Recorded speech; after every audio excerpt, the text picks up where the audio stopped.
Hi guys, I'm back again today with another reaction video, and today we're reacting to TikTok Muslim Revert Stories compilation 1. So this is why I became a Muslim, and it's gonna be compilations, so it's gonna be an interesting one. Well, before we do start, don't forget to subscribe if you haven't already. Click that bell button to get notified whenever I do upload a video. So guys, let's do this.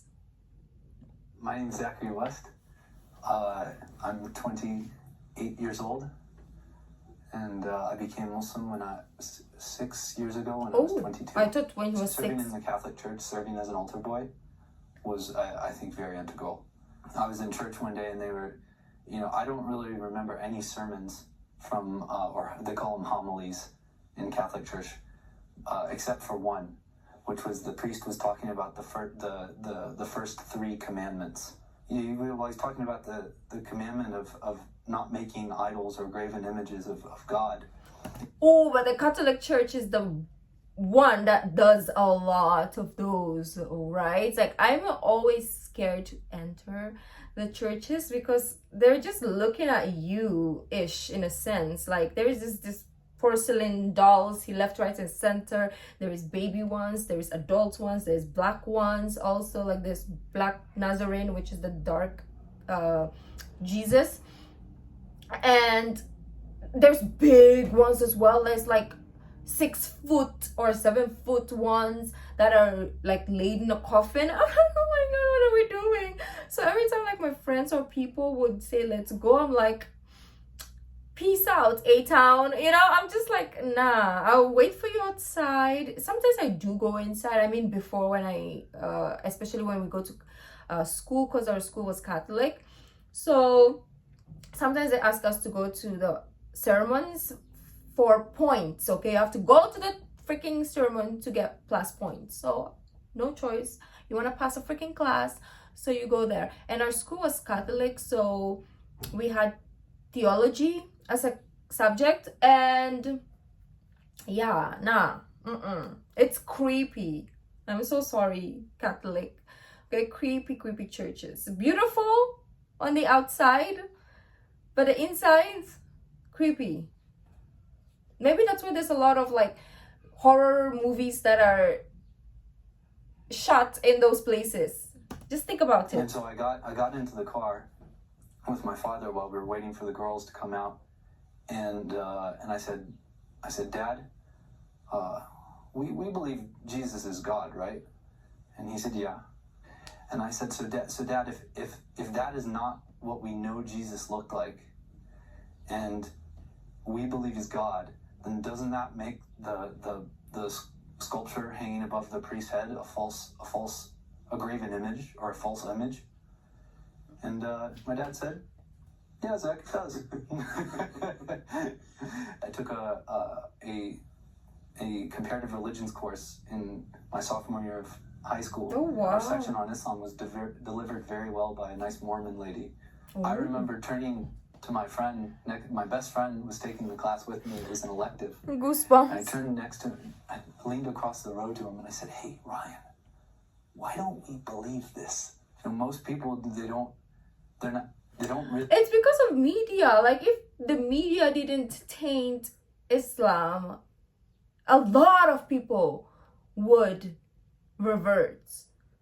It's because they tainted the religion to the point that everybody thinks now, most people think now it's a religion of like crime and killing and bombing and terrorism. And that is why, if we didn't teach the young generation or the previous generations that tainted imagery, then there will be a lot of reverts. And I think it was Ahmed Didat who said the reason why they're doing that is because they know that people will revert. And that is why they're doing that, so that people don't revert.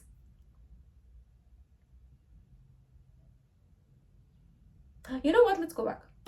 Really, they're not as convinced of God as I am. And that if I go down this path, then I'm just going to be ostracized by everybody. Oh, true. And I'm going to be the biggest loser in school. I'm not going to have any friends. Like, again, I'm just going to be like this crazy God nut. I started to get scared because I didn't know anything. People I are didn't gonna know much about Muslims. look at you. And I knew I was becoming, I was so angry over the wrongs that were being done in the world and what I was studying in school. I like him. I was very angry. And so I started to become concerned and worried that if I become Muslim, am I going to become a terrorist?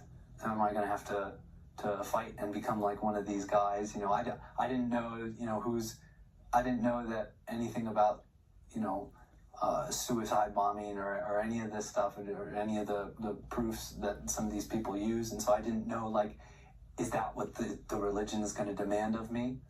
Because then, if I accept this thing, I'm going to take all of it. And before you go on a trip, you buy a book and to read on the flight down and in your spare time. And so I bought a translation of the Quran, and then I read an ayah, a verse in the Quran. We sent this book to confirm the other books before it, so that you could know it was the truth, and choose like the best of them. I wasn't going to change, and I wasn't going to become any sort of bad person, but that this was the religion that I always believed in. This is just a building on. This is only going to empower all the things from the Bible that made me such a strong believer from the beginning, and it is going to fuel that. And so that's when I took my shahada. When I said I believe there is no God but God, and that Muhammad is the messenger of God. It was like a veil was rent from something, from even my gaze, and I prostrated. In which direction, I don't know, but and I said please give this to my parents, and he did eventually. Oh wow, that's beautiful. From my experience, I didn't read it. From my experience, Islam is just chill. It's going to make your only concern and your whole state of being just one of complete relief and one of complete ease, and ease upon yourself and ease upon others. So give me some parting advice. Chill out. Assalamu alaikum. A'udhu billahi minash shaitanir rajim. Bismillahir rahmanir rahim. While I'm waiting for the building inspectors to get permits, I thought I would answer this question right here. Why would I become Muslim? It's not stupid. I'm going to give you 2 reasons, and this might be the first in a series I'll do. The first reason is because Islam is the only religious faith that is for everyone. Doesn't matter who you are, rich, poor, if you live in the Middle East, the Far East, the Western society, it is for everyone. Jesus came, he said, for the Jewish people. Moses, Abraham, they were all there for the Jewish people. Zoroastrianism is for a set specific person. Hinduism, Buddhism, but Islam was revealed by Allah subhanahu wa ta'ala to Muhammad, peace be upon him, for all mankind, regardless of where you are. And that's a unity I've seen wherever I have traveled as a journalist with Muslims. There is a unity there regardless of where they're from, who they are, what color their skin or their rank in society. You don't see that anywhere else. Another aspect, another reason is equality. Now, I don't have a religious background, though I have spent a career in journalism covering religion, religious beliefs, events, things of that nature. But in Islam, that equality is everywhere, especially between men and women.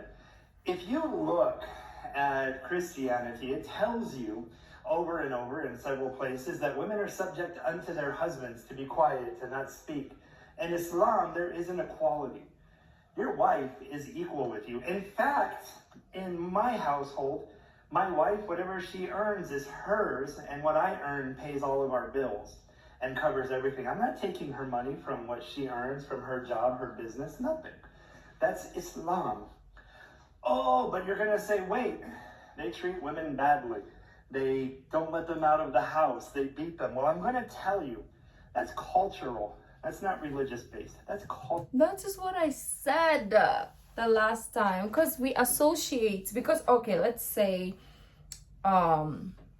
maybe most of those cultural things come from countries that are mostly Islam or Islamic, right? So of course people are gonna be like, oh, it's part of the religion.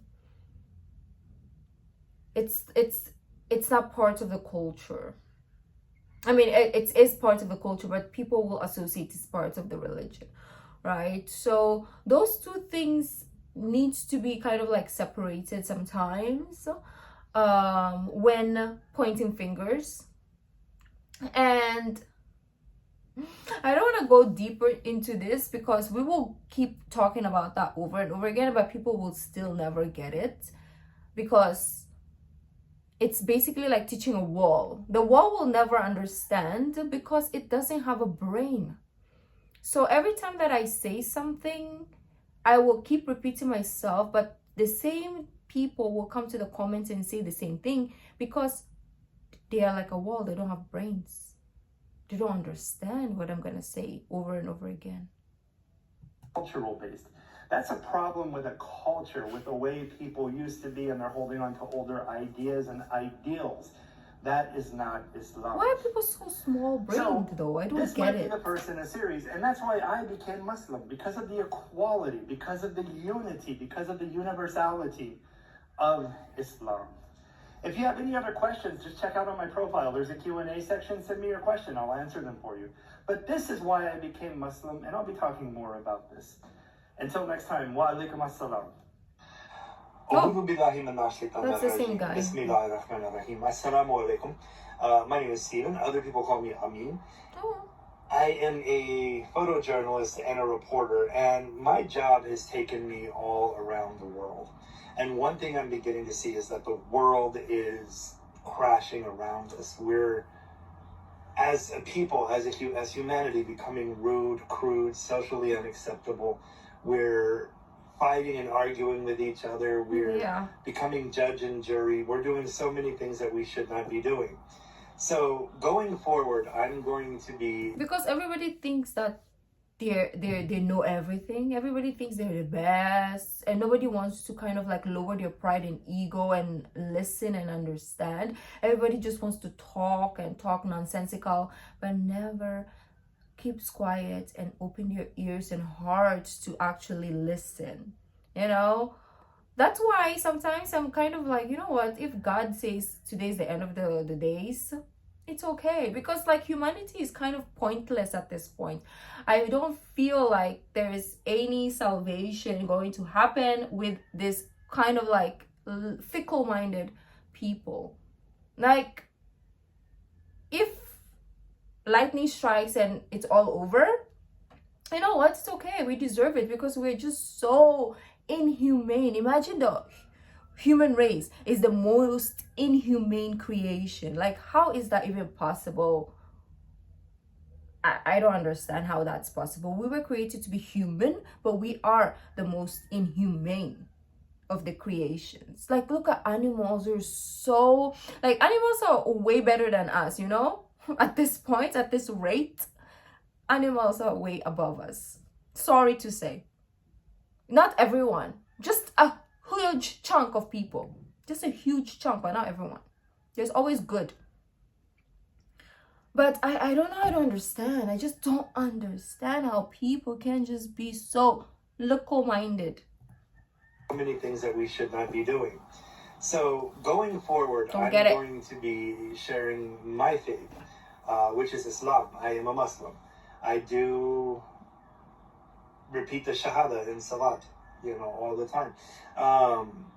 For you, Ashhadu anna la ilaha illallah, Ashhadu anna Muhammadan Rasulullah. For me, there is no God but Allah subhanahu wa ta'ala, and Muhammad sallallahu alaihi wasallam is his prophet and messenger. And in Islam, I have found peace, and I'm going to share that peace that I have found. So going forward on my account, we're going to see more about Islam and my cats. That's about all I'm going to post, because About his I cats? think we need Oh, to okay. find a solution in this world, and for me that solution was Islam. So I'm going to share with you my journey to Islam, and inshallah maybe you will find your happiness, your peace. You will find where Allah subhanahu wa ta'ala wants you. Assalamu alaikum. السلام عليكم. أنا من السويد. أنا سويدي تماما، وقبل الإسلام كنت ملحدا، والسبب اللي دخل الإسلام. Wait, let's go back. I was reading the viewer questions and I didn't listen to. I didn't know he was gonna speak in السلام Arabic. عليكم. أنا من السويد. أنا سويدي تماما، وقبل الإسلام كنت ملحدا، والسبب اللي دخل الإسلام كان بسبب وفاة الأم، قدر الله ما شاء فعل. وهذه القصة عندها تفاصيل كثيرة وسوف أتحدث عنها لاحقا إن شاء الله. Okay, so here's my story time. How I became So it's because of his mom, he said? وهذه There's a lot of details. I will talk more about it later, القصة عندها تفاصيل inshallah. كثيرة وسوف أتحدث عنها لاحقا إن شاء الله. Okay, so here's my story time. How I became Muslim at the age of 12.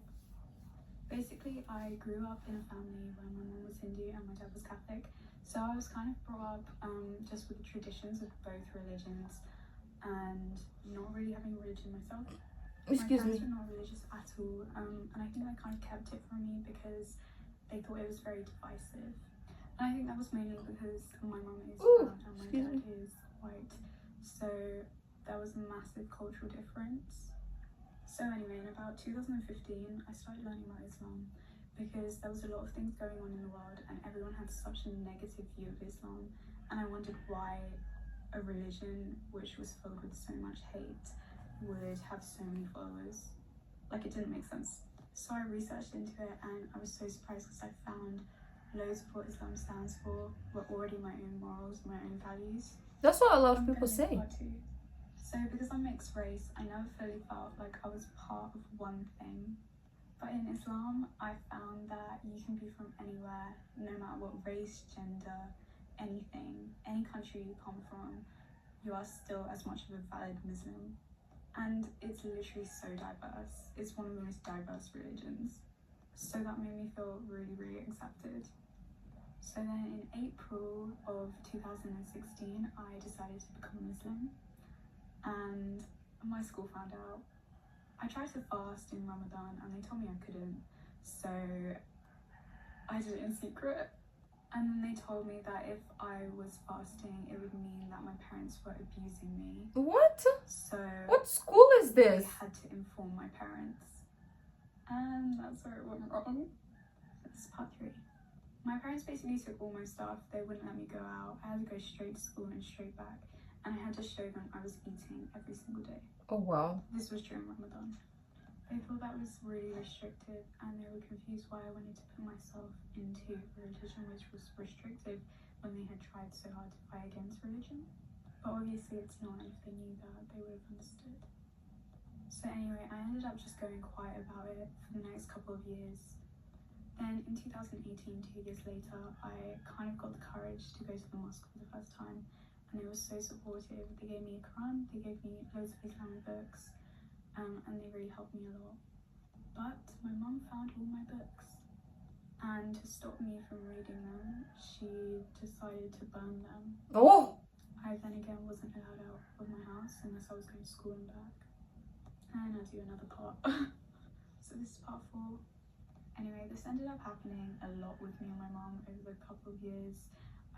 She kept finding things and mothers getting angry, but it just happened over and over again because I wasn't going to leave Islam.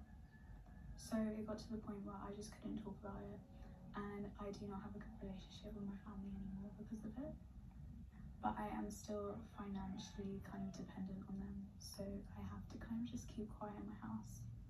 In 2020, in the lockdown, it was Ramadan and Eid, and